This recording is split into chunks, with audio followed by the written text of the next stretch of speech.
subscribe and press the bell icon to get more videos.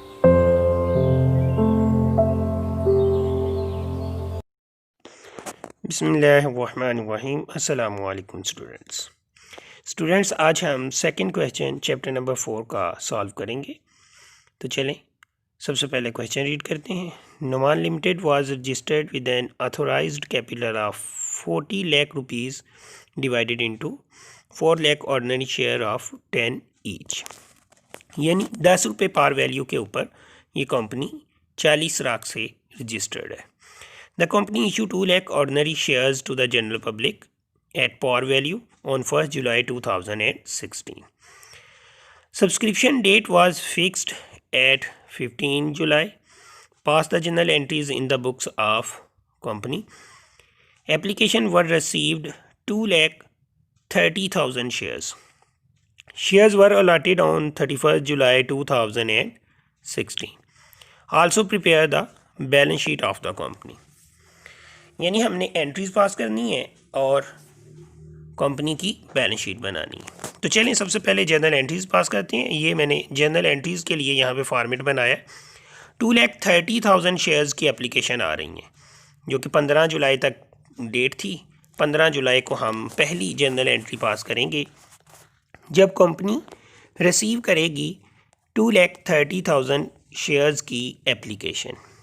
2 lakh shares company ने लोगों को offer किए थे फॉर सब्सक्रिप्शन, लेकिन आज के सवाल के अंदर कंपनी को ज़्यादा एप्लीकेशन रिसीव हो गई हैं। तो आपको एंट्री लिखवाई थी कि जब कंपनी एप्लीकेशन रिसीव करती है तो हम जर्नल एंट्री पास करेंगे बैंक अकाउंट डेबिट, क्योंकि आज 2,30,000 शेयर्स की एप्लीकेशन हमें रिसीव हुई हैं। तो ये वर्किंग आपके लिए मैं कर देता हूँ कि 2,30,000 को हम मल्टीप्लाई करेंगे 10 रुपये के हिसाब से एक शेयर है, तो हमारे पास डेबिट होने के लिए अमाउंट आ जाएगी बैंक के लिए 23 लाख रुपीज़। यानी बैंक में हम डेबिट कर देंगे 23 लाख और दूसरा अकाउंट हमने क्रेडिट करना होता है ऑर्डिनरी शेयर एप्लीकेशन। यानी पब्लिक बैंक में पैसे और दरख्वास्तें जमा करवाती है, तो हम ये पहली जर्नल एंट्री जो है वो पास कर लेते हैं। 23 लाख रुपीज़ से हमने बैंक को डेबिट किया था, अब 23 लाख रुपीज़ की एप्लीकेशन है, एप्लीकेशन अकाउंट को क्रेडिट कर देंगे और नरेशन में हम लिख देंगे 2,30,000 शेयर्स एप्लीकेशन वर रिसीव्ड। तो ये पहली जर्नल एंट्री जब कंपनी ने 2,30,000 शेयर्स रिसीव किए, आपने पहली जर्नल एंट्री पास की। अब शेयर्स अलॉट करने की सेकंड एंट्री हमने पास करनी है जो कि जुलाई 31 को है। लेकिन क्योंकि इस केस के अंदर जो ये हम प्रॉब्लम पढ़ रहे हैं, प्रॉब्लम नंबर सेकंड, हमने ऑफ़र जो शेयर किए थे वो 2 लाख शेयर्स थे, लेकिन एप्लीकेशन क्योंकि ज़्यादा आ गई हैं, ये ओवर सब्सक्रिप्शन का टॉपिक है, आज का केस है, तो हम शेयर्स उतने ही अलॉट कर सकते हैं जितनी इशूड कैपिटल होती है। तो हम यहाँ पे जो ये 2,30,000 शेयर्स हमने एप्लीकेशन रिसीव हुई थी उनमें से 2 लाख को हम शेयर्स अलॉट करेंगे। तो ordinary share application 2 lakh application 10 रुपये के हिसाब से यहाँ पे डेबिट हो जाएगी। यानी 20 लाख से ऑर्डिनरी शेयर एप्लीकेशन अकाउंट को हम डेबिट करेंगे और फिर इसे कैपिटल के अंदर कन्वर्ट कर देंगे, यानी ऑर्डिनरी शेयर कैपिटल अकाउंट हम क्रेडिट कर देंगे। ये मैं ordinary share capital account credit कर रहा हूँ, ये भी 20 लाख रुपीज़ से क्रेडिट हो जाएगा। तो यूँ हमारी दूसरी जर्नल एंट्री जो है वो मुकम्मल हो गई। 2 लाख शेयर्स हमने पब्लिक को जारी कर दिए। नरेशन में हम लिख देंगे 2 lakh ordinary shares were allotted to applicant. 2 lakh ordinary shares allotted to applicant। जिन लोगों ने एप्लीकेशंस जमा करवाई थी उन्हें हमने 2 लाख शेयर जो है वो जारी कर दिए।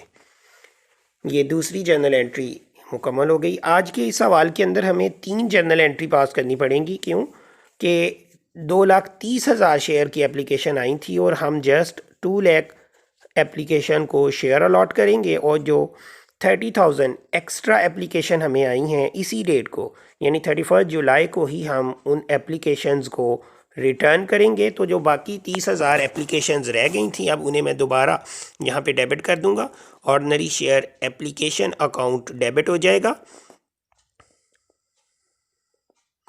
30,000 एप्लीकेशन थी, 10 रुपये के हिसाब से एक एप्लीकेशन है, तो मैं उन्हें यहाँ 30 से मल्टीप्लाई, आपकी ये वर्किंग आपके लिए लिख रहा हूँ ताकि आपको पता चल जाए कि ये कौन सी अमाउंट जो डेबिट हो रही है वो कैसे आई है। 3 लाख से ये हम ऑर्डिनरी शेयर एप्लीकेशन जो रह गई थी 23 लाख की में से, उसे हम डेबिट कर देंगे और बैंक में हम रुपीज़ उनके पेमेंट वापस करेंगे, तो बैंक में भी कमी हो जाएगी 3 लाख रुपए की। ये तीसरी जर्नल एंट्री हम पास कर रहे हैं क्योंकि आज 30,000 एप्लीकेशन ज़्यादा आ गई थी। नरेशन में आप लिख दोगे 30,000 शेयर्स एप्लीकेशन वर रिटर्न्ड, यानी 30,000 शेयर्स की जो एप्लीकेशन एक्स्ट्रा कंपनी ने वसूल की थी उन एप्लीकेशंस को वापस कर दिया और उनके पैसे भी उन्हें रिटर्न कर दिए। तो ये 3 जर्नल एंट्रीज़ आज के इस सवाल के अंदर हम प्रिपेयर कर रहे हैं, जो कि मैंने आपको पहले जर्नल एंट्रीज़ लिखवाई थी उसी तरह। तीनों जर्नल एंट्रीज़ बनाने के बाद ये मैंने बैलेंस शीट का फॉर्मेट बनाया हुआ है, इसमें हम बैलेंस शीट प्रिपेयर करेंगे। तो सबसे पहले हम लाइबिलिटी साइड को प्रिपेयर करते हैं। तो लाइबिलिटीज़ में सबसे पहले ऑथोराइज्ड कैपिटल की हेडिंग लिखते हैं। ऑथोराइज्ड कैपिटल इस क्वेश्चन के अंदर बताई हुई थी, तो सबसे पहले हम ऑथोराइज्ड कैपिटल की हेडिंग यहाँ पे दे देते हैं। ऑथोराइज्ड कैपिटल में हमारे पास 4 लाख ऑर्डिनरी शेयर्स हैं और एक 10 रुपये का है। यहाँ पे हम लिख देते हैं number of shares 4 lakh ordinary shares और at the rate of RS 10 each. 10 रुपये का एक शेयर है, तो ये हमारे पास टोटल कैपिटल की जो अमाउंट है वो आ जाएगी 40 लाख रुपीज़।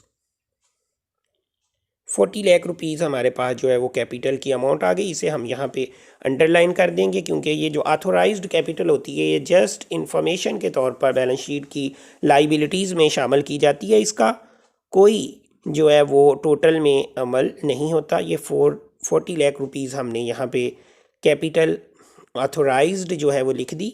ये हमारी ऑथोराइज्ड कैपिटल है। अब हम दूसरी हेडिंग यहाँ पे तैयार करेंगे, इशूड कैपिटल, सब्सक्राइब्ड कैपिटल और पेड अप कैपिटल। आज के सवाल के अंदर भी ये तीनों सेम अमाउंट में है। 2 लाख ऑर्डिनरी शेयर्स जो हमने अलॉट किए थे उतने ही शेयर हमने पब्लिक को ऑफ़र भी किए थे। तो एक ही हेडिंग के अंदर हम लिख देंगे issued, subscribed and paid up capital 2 lakh shares at the rate of 10 each. तो ये 20 लाख रुपीज़ से हमने जर्नल एंट्री के अंदर कैपिटल को क्रेडिट किया हुआ है और उसी जर्नल एंट्री में जो कैपिटल क्रेडिट थी उसको हम यहाँ पे बैलेंस शीट में लाइबिलिटी साइड पे सब्सक्राइब्ड कैपिटल और पेड अप कैपिटल के तौर पर शो कर रहे हैं। ये हमारी लाइबिलिटी साइड मुकम्मल हो गई। तो अब डेबिट साइड पे एक बैंक था। ये जो हमारी हेडिंग्स हैं लाइबिलिटी साइड पे, सबसे पहले ऑथोराइज्ड कैपिटल थी, उसे मैं अंडरलाइन कर देता हूँ ताकि वो हेडिंग के तौर पर नज़र आए। और इसी तरह ये जो दूसरी issued subscribed and paid up capital है, इसको भी मैं अंडरलाइन कर देता हूँ ताकि बैलेंस शीट की जो रिक्वायरमेंट है कि हेडिंग्स के अंदर जो है ये बैलेंस शीट बनानी पड़ती है, क्योंकि कंपनीज एक्ट 2017 के तहत हम ये बैलेंस शीट जो है वो प्रिपेयर कर रहे होते हैं। तो लॉ के अंदर जो इसका फॉर्मेट है उसी के मुताबिक हमने ये बैलेंस शीट बनानी है। अब एसेट साइड पे हमारे पास एक एसेट मौजूद है, करंट एसेट बैंक, क्योंकि डेबिट साइड पे बैंक 23 लाख से पहले डेबिट हुआ और फिर 3 लाख से जब हमने रिटर्न किया तो क्रेडिट हो गया। तो नेट बैंक हमारे पास इस वक्त 20 लाख रुपीज़ का मौजूद है, जिसे हम यहाँ पे एसेट साइड पे शो कर देंगे। अब हम अपनी बैलेंस शीट का टोटल करेंगे, एसेट्स और लाइबिलिटीज़ का टोटल। तो आपके सामने है एसेट्स का टोटल, हमारे पास एक ही एसेट है बैंक, उसे हम यहाँ पे शो कर देते हैं। 20 लाख रुपीज़ का हमारे पास बैंक है। तो ये मैं एसेट साइड पे टोटल लिख रहा हूँ 20 लाख रुपीज़। और इसी तरह लाइबिलिटीज़ में हमारे पास issued, subscribed and paid up capital जो कि क्रेडिट हुई थी जब शेयर्स अलॉट किए थे, तो 20 लाख रुपीज़ से क्रेडिट हुई थी और यहाँ पे हमने उसे बैलेंस शीट में लाइबिलिटी साइड पे शो कर दिया। तो यूँ हमारा जो बैलेंस शीट है वो भी प्रिपेयर हो गया, दोनों तरफ हमारे पास इक्वल बैलेंस है। मज़ीद अगर आप चाहते हैं कि हमें इसी तरह के लेक्चर्स मिलें तो चैनल को सब्सक्राइब करें और मज़ीद आपको ऐसे ही लेक्चर जो है वो मिलते रहेंगे। बहुत शुक्रिया। अल्लाह हाफ़िज़।